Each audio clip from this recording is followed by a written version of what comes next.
Welcome to the Bare Metal Cyber Security Plus podcast. This series helps you prepare for the CompTIA Security Plus exam with focused explanations and practical context.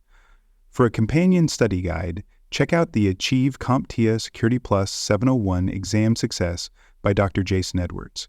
It is the most concise and complete Security Plus guide on the market, built for busy professionals who want to pass the exam fast and on their first try. You can find this book and others at cyberauthor.me. In this episode, we are diving into one of the most underestimated yet effective categories of cyber threats, social engineering. This is where the attacker targets people rather than technology. Through psychological manipulation, social engineers persuade individuals to give up sensitive information, grant access to restricted systems, or perform actions that compromise security. Understanding how social engineering works and recognizing its many forms is essential to building a human-centered layer of cyber defense. Let's begin with an overview of social engineering. Social engineering is a strategy that uses deception, influence, and psychological tactics to manipulate individuals into breaking standard security practices. Unlike malware or exploits that attack systems, social engineering attacks target human behavior. These attacks work because they often bypass technical defenses by exploiting trust, urgency, fear, or curiosity.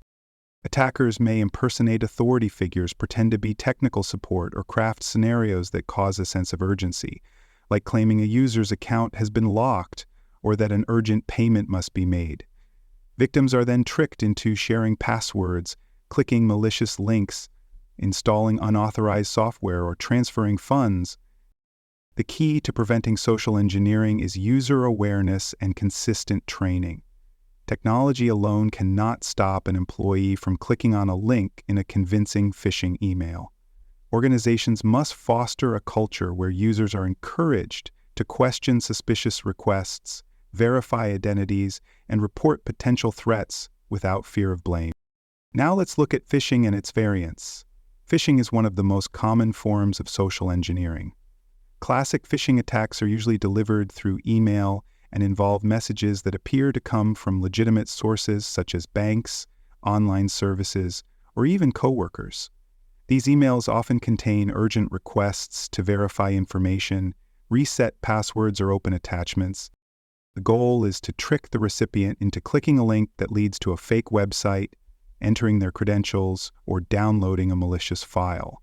Once the attacker has access, they may use the credentials to enter internal systems, escalate privileges, or harvest sensitive data.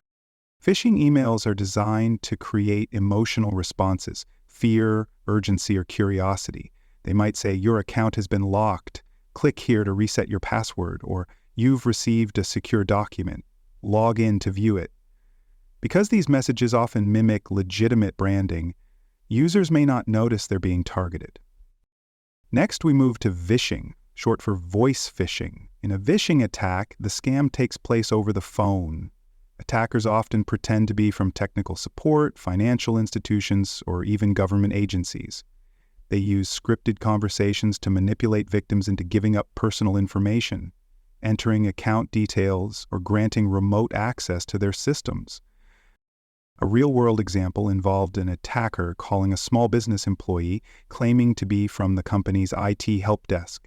The attacker said there was a critical issue on the employee's computer and asked for remote access to fix it. Believing the call was legitimate, the employee allowed access. Within minutes, the attacker had installed spyware and stolen administrator credentials.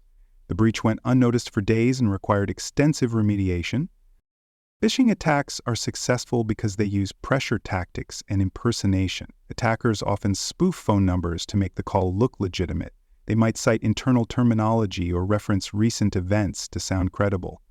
Awareness training should include call verification procedures and clear policies about what support teams will and will not ask over the phone. Smishing is another variant, and it uses text messages instead of voice or email. These messages often pretend to be from banks, shipping companies, or service providers. They might say, "Your package is delayed. Click here to reschedule," or "Suspicious activity detected. Verify your account now." Clicking the link usually leads to a phishing site or downloads a malicious app. Smishing is especially dangerous because people tend to trust text messages and may not recognize the threat as easily as they would in email. Phones often lack the same level of protection as corporate desktops, and users are more likely to act quickly without verifying the source. One case involved smishing messages sent to customers of a major mobile carrier. The message claimed there was a billing problem and directed users to a fake login page. Thousands of accounts were compromised before the campaign was detected and stopped. To prevent smishing, users should be advised never to click links in unsolicited texts or reply with personal information. Security awareness training should include examples of suspicious messages and recommend verifying information directly through official apps or websites. As you prepare for the Security Plus exam, remember that social engineering relies on human weakness rather than technical flaws. Phishing, vishing, and smishing are all methods used to exploit trust and prompt fast reactions.